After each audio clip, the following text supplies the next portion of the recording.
মেখলিগঞ্জে গিয়ে লোকসভা নির্বাচনে ঐক্যবদ্ধ হয়ে লড়াইয়ের বার্তা দিলেন কোচবিহার জেলা তৃণমূল কংগ্রেসের নেতৃত্বরা।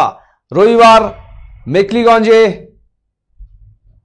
কর্মী সভায় যোগ দেন তৃণমূল কংগ্রেসের কোচবিহার জেলার শীর্ষস্থানীয় নেতারা।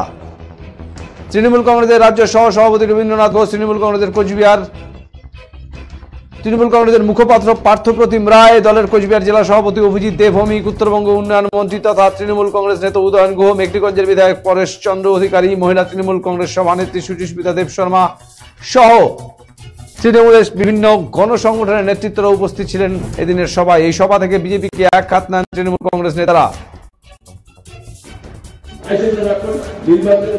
এর পাশাপাশি আগামী লোকসভা নির্বাচনে ঐক্যবদ্ধভাবে লড়াইয়ের বার্তা দেন তারা। স্তরের নেতৃত্বরা এসেছে। আমাদের বক্তব্য একটাই, যারা বিজেপির নির্বাচিত সাংসদ মানুষের ভোট নিয়েছে, যে প্রতিশ্রুতি দিয়েছে তারা কোনোটাই পূরণ করতে পারেনি। আজকে যে মিটিংটা হলো এই সম্বন্ধে কিছু বলেন আমাদেরকে।